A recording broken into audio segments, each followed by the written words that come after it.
아그리빠가 바울에게 이르되 너를 위하여 말하기를 내게 허락하노라 하니 이에 바울이 손을 들어 변명하되 아그리빠 왕이여 유대인이 고발하는 모든 일을 오늘 당신 앞에서 변명하게 된 것을 다행히 여기나이다. 특히 당신이 유대인의 모든 풍속과 문제를 아심이니이다. 그러므로 내 말을 너그러이 들으시기를 바라나이다.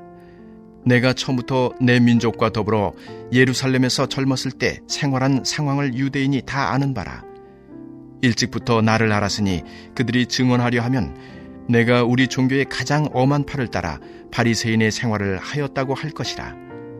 이제도 여기 서서 신문 받는 것은 하나님이 우리 조상에게 약속하신 것을 바라는 까닭이니 이 약속은 우리 12지파가 밤낮으로 간절히 하나님을 받들어 섬김으로 얻기를 바라는 바인데 아그리빠 왕이여 이 소망으로 말미암아 내가 유대인들에게 고소를 당하는 것이니이다. 당신들은 하나님이 죽은 사람을 살리심을 어찌하여 못 믿을 것으로 여기나이까? 나도 나사렛 예수의 이름을 대적하여 많은 일을 행하여야 될 줄 스스로 생각하고 예루살렘에서 이런 일을 행하여 대제사장들에게서 고난을 받아가지고 많은 성도를 옥에 가두며 또 죽일 때에 내가 찬송 투표를 하였고 또 모든 회당에서 여러 번 형벌하여 강제로 모독하는 말을 하게 하고 그들에 대하여 심히 격분하여 외국성에까지 가서 박해하였고 그 일로 대제사장들의 고난과 위임을 받고 다메섹으로 갔나이다. 왕이여 정오가 되어 길에서 보니 하늘로부터 해보다 더 밝은 빛이 나와 내 동행들을 둘러 비추는지라. 우리가 다 땅에 엎드려짐에 내가 소리를 들으니 히브리 말로 이르되 사울아 사울아 네가 어찌하여 나를 박해하느냐. 가시체를 뒷발질하기가 내게 고생이니라. 내가 대답하되 주님 누구시니이까? 주께서 이르시되 나는 네가 박해하는 예수라. 일어나 너의 발로 서라. 내가 네게 나타난 것은 곧 네가 나를 본 일과 장차 내가 네게 나타날 일에 너로 종과 증인을 삼으려 함이니 이스라엘과 이방인들에게서 내가 너를 구원하여 그들에게 보내어 그 눈을 뜨게 하여 어둠에서 빛으로 사탄의 권세에서 하나님께로 돌아오게 하고 죄사함과 나를 믿어 거룩하게 된 무리 가운데서 기업을 얻게 하리라 하더이다. 아멘.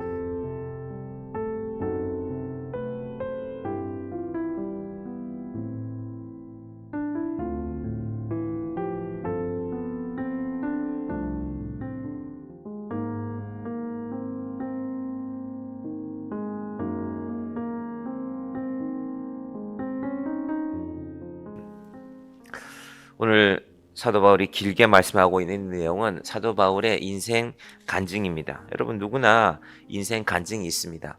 그걸 이제 다른 사람들 앞에 하는 걸 보통 우리가 간증이라고 말하지만 사실은 우리 마음속에 우리 이 인생에는 누구나 다 간증이 있습니다. 근데 한 번씩 우리 인생의 간증을 정리할 필요가 있습니다. 내가 어떻게 살아왔을까? 내가 늘 생각은 합니다. 어린 시절에 이런 일도 있었고 또 젊어서는 이런 일도 있었고 내가 나이가 들면서는 그래 그런 일도 있었지라고 하는데 이걸 어떻게 정리해야 되냐면 하나님 앞에서 정리해 보는 게 좋습니다. 아 그래서 하나님이 그때 그런 일이 있게 하셨구나. 그때 내 마음이 참 아팠는데 그런데 그 마음 아픈 것이 나를 겸손하게 만들었구나. 바울도 그 이야기 하는 것입니다. 젊었을 때는 자기가 예수 믿는 자들 대적했다는 것입니다. 공부도 잘했다는 것입니다. 그래서 가말리알 문화에서 이스라엘 최고의 이 율법학자 아래에서 공부도 하였는데 알고 보니 그게 잘못된 것이었다. 그렇게 살았던 것이 예수를 핍박하면서. 그래서 오늘 본문의 핵심 단어를 찾는다면 가시체 그리고 뒷발질입니다. 가시체를 14절에 나를 박해하느냐 예수님께서 하신 바울에게 하신 말씀이죠. 가시체를 뒷발질하기가 내게 고생이니라. 이제 오늘 말씀 가운데서 도대체 가시체는 뭐고 뒷발질한다는 뭔지 우리가 한번 찾아보도록 하겠습니다. 사도 바울이 지금 세 번째 자기를 재판할 사람을 만나는 것입니다. 벨릭스라는 총독에게 처음으로 앞에 갔고요. 그 벨릭스가 또 베스도라는 총독으로 바뀌어지게 됩니다.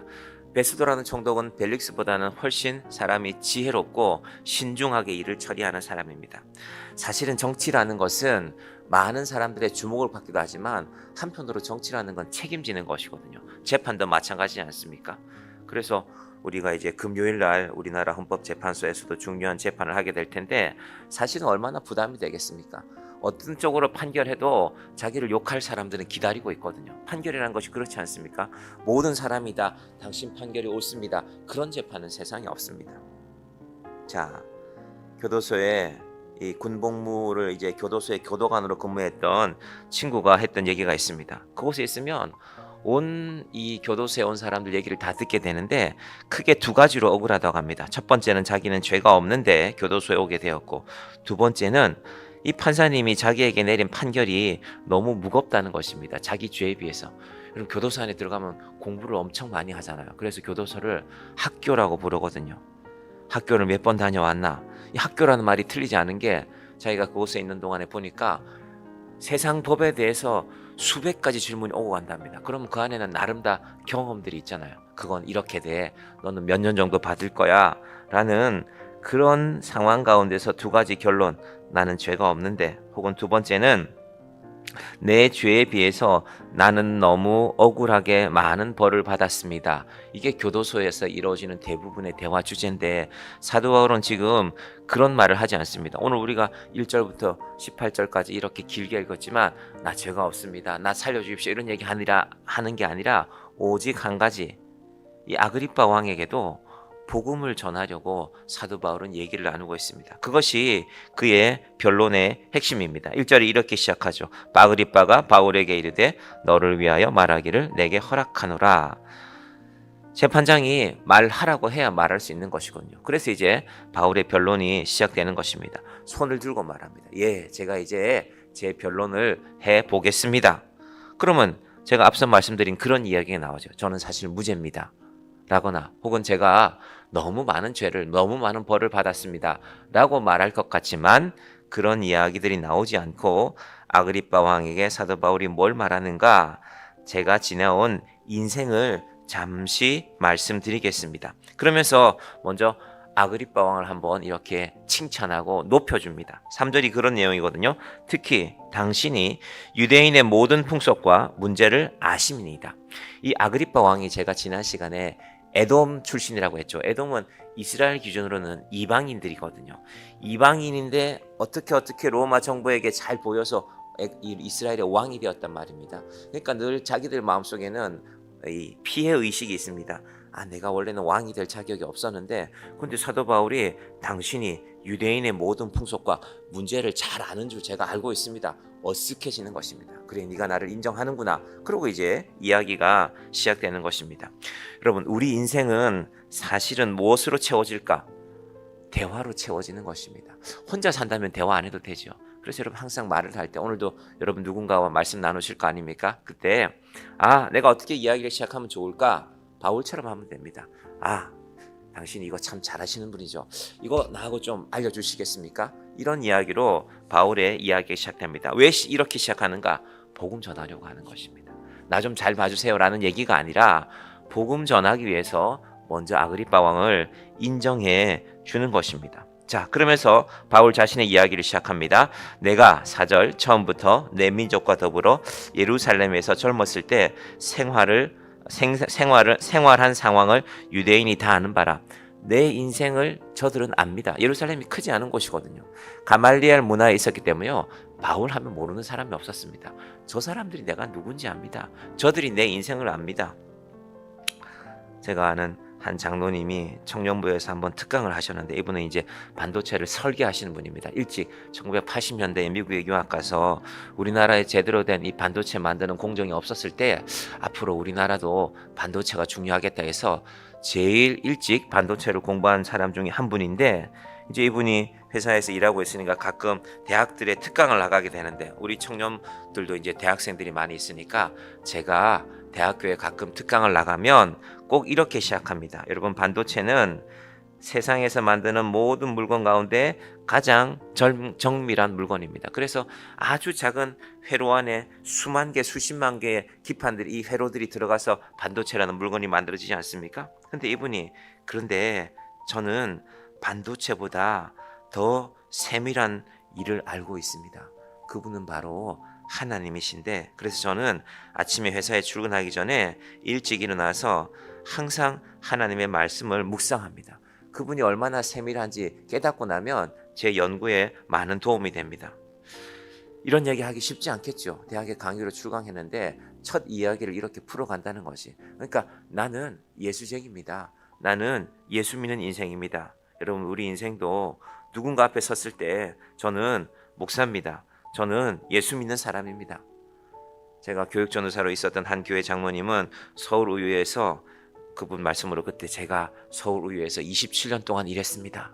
그러면서 내 몸속에는 서울우유가 흐르고 있습니다. 이렇게 당당하게 말씀하시더라고요. 제가 그 얘기를 들으면서 야, 서울우유라는 회사, 그 회사가 어떤지는 제가 잘 모르겠지만 괜찮다. 회사를 위해서 저렇게 일하는 사람이 있으면 내 몸속에는 서울우유가 흐르고 있습니다. 세계에서 제일 좋은 우유를 나는 마시고 아침마다 일을 시작합니다. 우리 인생을 누군가에게 이야기할 때 여러분, 우리에게 이 믿음의 이야기 있기를 바랍니다. 저는 아침마다 기도하고 하루를 시작합니다. 제가 피곤하고 고단한 날도 기도하는 인생이 제 인생입니다. 자, 사도 바울이 그렇게 자신을 소개합니다. 그러면서 는지시 자기 정보를 흘리는 것입니다. 어떤 정보? 바리새인의 생활을 하였다. 바리새인의 생활을 하였다라는 것은요, 아그리빠 왕을 긴장하게 만듭니다. 왜냐하면 바리새파가 이스라엘의 민심을 주도하거든요. 당시에 로마가 이스라엘을 지배하고 있었지만 이스라엘 사람들은 늘 바리새파를 쳐다봤습니다. 바리새인들이 뭐라고 말하는가? 우리나라도 여러 가지 정치 상황이 어려울 때 우리나라에 어떤 지도자도 있었지 않습니까? 사람들이 그 사람 입을 주목하는 거죠. 저분은 뭐라고 말씀하시는가? 바리새파는 그런 의미가 있거든요. 그러니까 아그리빠가 긴장하게 되는 겁니다. 네가 바리새파 출신이야? 좀 긴장되는 걸, 이런 분위기가 지금 만들어진 것입니다. 긴장이 되면 이 얘기를 잘 들어야 되죠. 무슨 말을 할지를 모르니까. 자, 그러면서 6절에 바울이 이야기를 또 이어갑니다. 이제도 여기 있어서 신분 받는 것은 하나님이 우리 조상에게 약속하신 것을 바라는 까닭이니, 이 약속은 우리 12지파가 밤낮으로 간절히 하나님을 받들어 섬김으로 얻기를 바라는 것인데, 이게 부활에 관한 이야기입니다. 하나님께서 우리에게 분명히 부활을 말씀하셨는데 내가 그 부활 이야기했습니다 라는 이야기를 아그리빠 앞에서 좀 고상하게 하는 것입니다. 이 왕 앞에 이야기를 하는데 우리가 평범한 이야기를 하면 안 되지 않습니까? 그래서 말을 고상하게 하는 것입니다. 그런데 바울이 뭘 깨달았냐? 그 부활의 주인공이 내가 믿는 예수님이라는 것을 내가 깨달았습니다. 언제 깨달았느냐? 다메섹으로 가는 길에 예수님께서 내게 말씀하셨습니다. 내가 뭐하러 가고 있었냐면은 예수 믿는 사람들 잡아와서 죽이려고. 10절에 보시면은 대제사장들에게서 권한을 받아가지고 많은 성도들을 오게 가두며 또 죽일 때에 내가 찬성 투표를 하였고, 예전에 그랬다는 것이죠. 그런데 또 모든 회당에서 여러 번 형별하여 강제로 모독하는 말을 하게 하고 그들에 대하여 심히 격분하여 외국 성에까지 가서 박해하였고, 사실은 내가 그런 사람이었는데 알고 보니 다메섹으로 가는 길에 내가 그 예수님의 음성을 들었는데 나한테 뭐라고 말씀하셨냐면 14절 보시면 됩니다. 우리가 다 땅에 엎드러짐에 내가 소리를 들으니 히브리 말로 이르되 사울아 사울아 내가 어찌하여 나를 박해하느냐? 가시채를 뒷발질하기가 내게 고생이니라. 나는 옳다고 믿었는데 사실은 그게 잘못된 일이었습니다. 하나님께서 부활의 주인공으로 우리로 보내신 분은 바로 그분의 아들 예수 그리스도였습니다. 그래서 지금까지 내 인생은 어떤 인생이었는가? 가시채를 뒷발질하는 인생. 가시채가 뭐냐면요, 소가 밭을 갈다가 제대로 안 가고 삐뚤삐뚤 이렇게 가면요, 가죽에다가 이렇게 자그마한 압정 같은 걸 박아서 가시채를 만듭니다. 그래서 소가 피가 안 날 정도로 피부를 따끔하게 엉덩이를 때리는 거죠. 그럼 소가 정신을 차리고 똑바로 가게 됩니다. 혹은 그게 이제 조그마한 쇠구슬을 달기도 합니다. 그럼 소가 때리면 아프겠죠. 어떻게 하겠습니까? 뒷발질을 하겠죠. 왜 나를 치냐고. 바울 네 인생이 그랬다는 것입니다.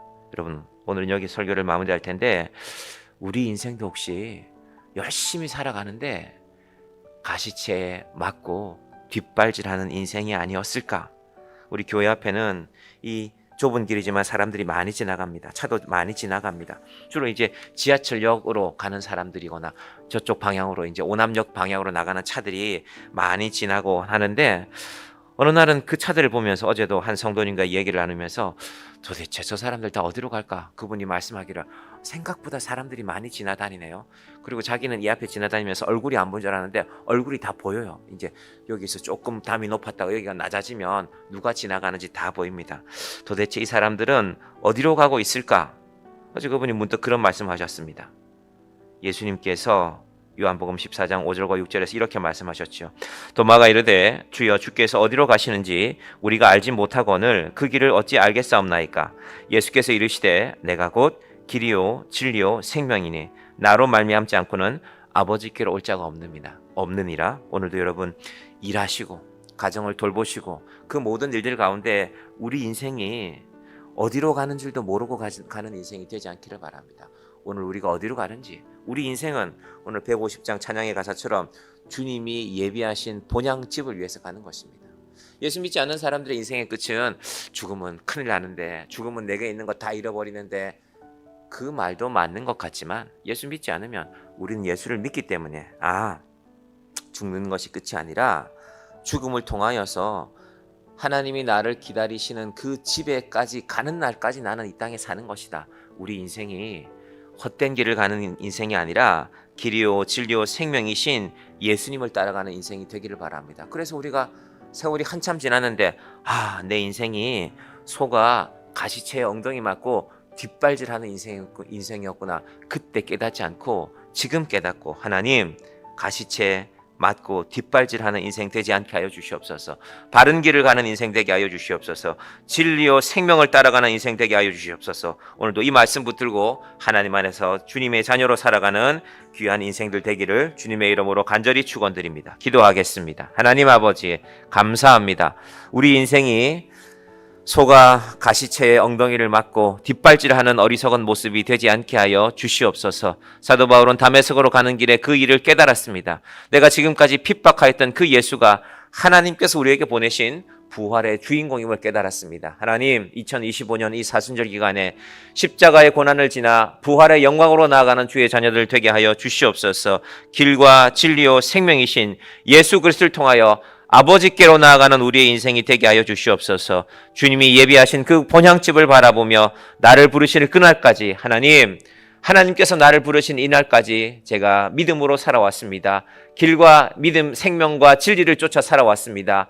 이 놀라운 고백을, 이 분명한 고백을 하나님 앞에 드리는 우리 모든 성도들 되게 하여 주시옵소서. 예수님의 이름으로 기도드립니다. 아멘.